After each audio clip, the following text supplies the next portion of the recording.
Hello दोस्तों। उम्मीद है कि आप सब अच्छे होंगे। दोस्तों, आज हम बात करेंगे इन्वर्टर एसी और नॉर्मल एसी के बारे में।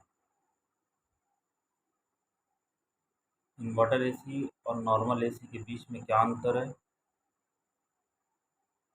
आज हम उसी के बारे में बात करेंगे। दोनों एसी में कौन सा अच्छा एसी है। इस वीडियो में मैं बताऊंगा कि इन्वर्टर एसी काम कैसे करता है और नॉर्मल एसी कैसे काम करता है। आप इस वीडियो को पूरा देखेंगे, आप खुद समझ जाएंगे कि कौन सा एसी आपको लेना चाहिए, कौन सा एसी नहीं लेना चाहिए। तो चलिए दोस्तों, वीडियो को शुरू करते हैं। दोस्तों, मैं आपको सबसे पहले बता दूं कि अगर आप चैनल पर नए हैं तो चैनल को सब्सक्राइब कर दीजिए और बेल आइकन को दबा दीजिए। दोस्तों, नॉर्मल एसी और इन्वर्टर एसी दिखने में दोनों सेम होते हैं। इसके कंडेंसर, कूलिंग कॉयल, बॉडी, सारा कुछ सेम होता है।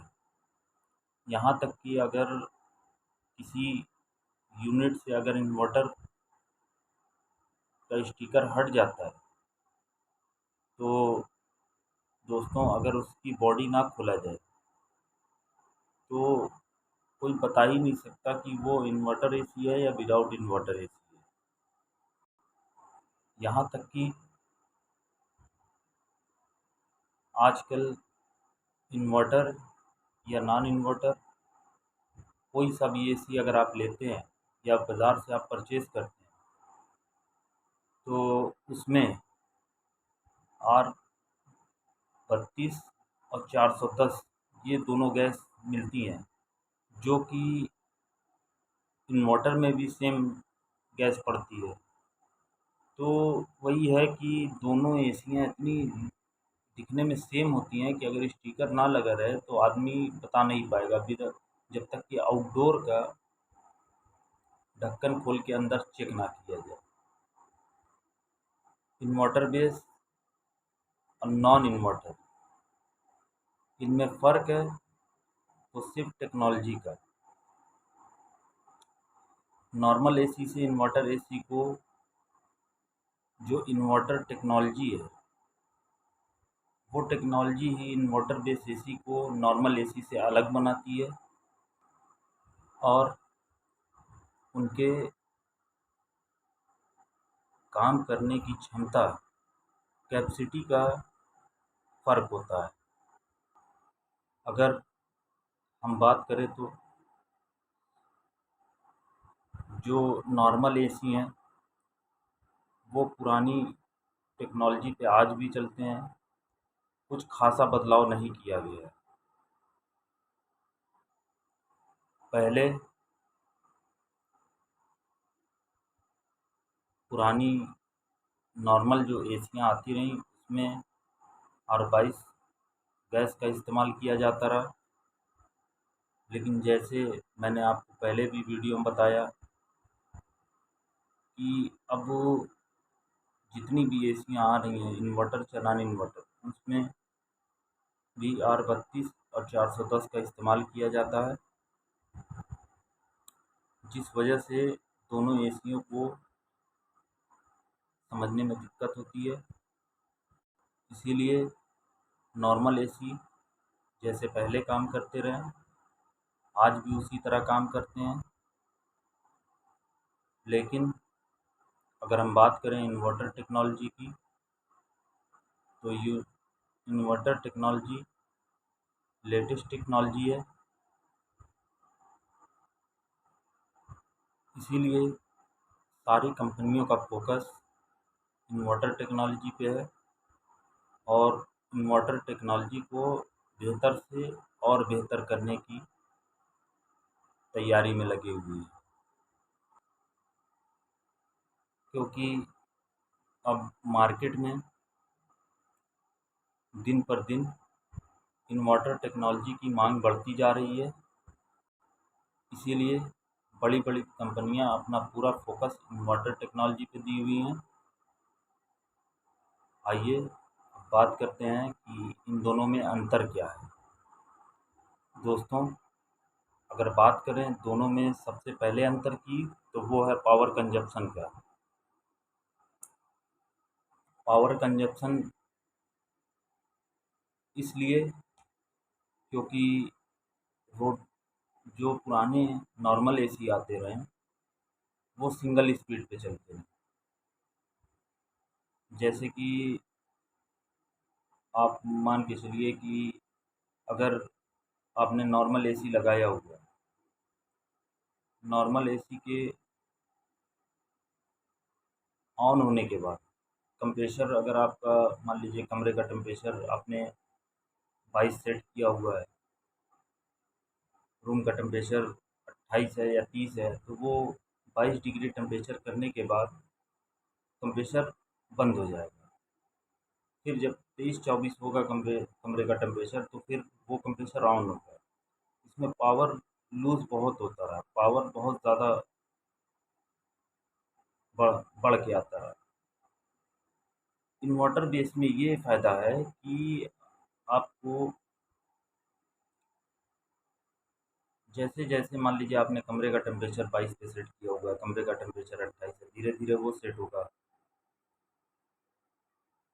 फिर रूम का टेम्परेचर पूरा होने के बाद कंप्रेसर बंद नहीं होगा,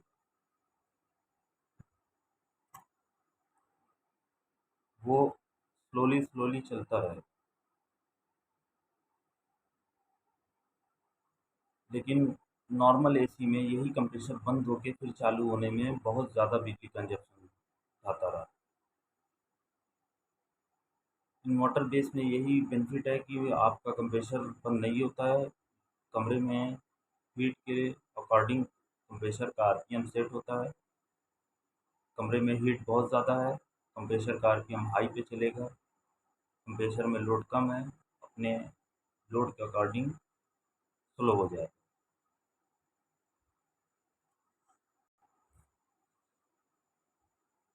अगर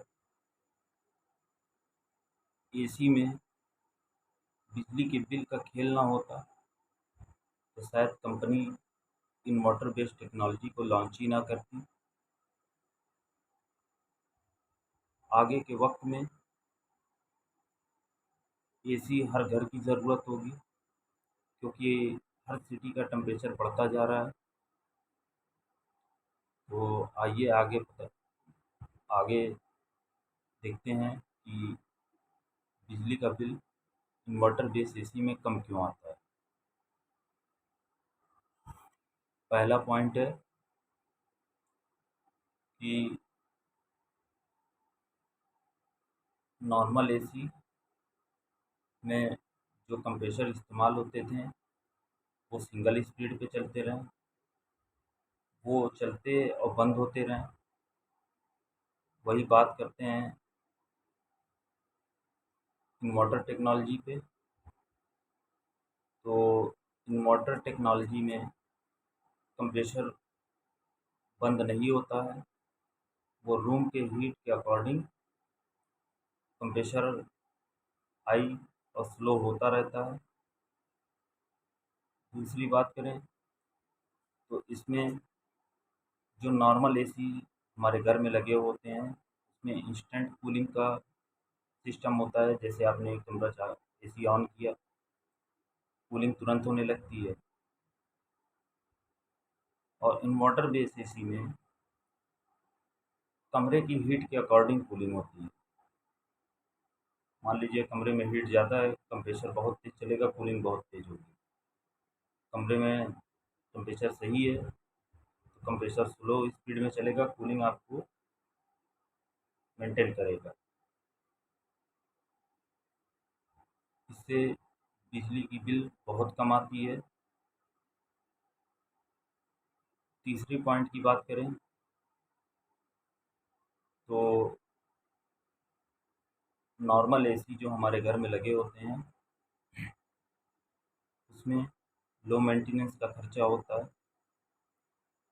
एक नॉर्मल इंडोर में पीसीबी होती हैं, एक रूम टेम्परेचर का सेंसर होता है, एक आइसटेल होती है जिससे इन फ्यूचर कभी लो रेफ्रिजरेंट होता है तो आइस जमने लगती है, कंप्रेशर ना ख़राब हो, इसलिए उस आइसटेल को लगाया जाता है कि कंप्रेशर कट हो जाए। अब बहुत से केस में ऐसा हुआ भी है कि जब गैस कम होती है या गैस ना के बराबर होती है, बर्फ़ जमती है, तो उस टाइम में कंप्रेशर ऑन नहीं होगा, होगा तो 10-15-20 सेकंड के अंदर बंद हो जाएगा। वही बात करें आउटडोर में, आउटडोर में एक फैन मोटर लगी हुई होती है, एक कंप्रेसर लगा हुआ होता है, एक रनिंग कैपेसिटर लगा हुआ होता है। ये कैजुअली बाज़ार में आराम से मिल जाते हैं, कोई भी मैकेनिक खरीद के लगा सकता है। लेकिन वही बात करते हैं इन्वर्टर बेस्ड टेक्नोलॉजी की, तो इन्वर्टर बेस्ड टेक्नोलॉजी में इंडोर में जो पीसीबी होती है, पहले के मुकाबले उसको और अपग्रेड किया गया हुआ है। उसको भी normal AC repair PCB repair करने वाले जो टेक्नीशियन हैं वो नहीं रिपेयर करना चाहते हैं क्योंकि वो सक्सेस नहीं होता। फिर उसके बाद उसमें भी सेम वही 2 सेंसर, एक रूम टेम्परेचर और एक आइसटेल कॉइल सेंसर भी जिसे बोला जाता है वो होता है और एक रूम टेम्परेचर का सेंसर होता है। वही बात करें आउटडोर में, आउटडोर में एक कंप्रेसर को चलाने के लिए पीसीबी होती है। कंप्रेसर के सेफ्टी के लिए 3 सेंसर लगे हुए होते हैं। पहला सेंसर जो एम्बिएंट टेम्परेचर को सेंस करता है कि ये एम्बिएंट टेम्परेचर कितना है।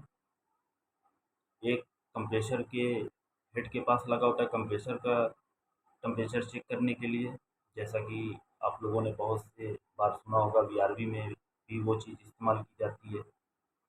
दूसरी चीज़, एक सेंसर होता है जो कंप्रेसर के डिस्चार्ज पाइप पे लगा रहता है और पीसीबी में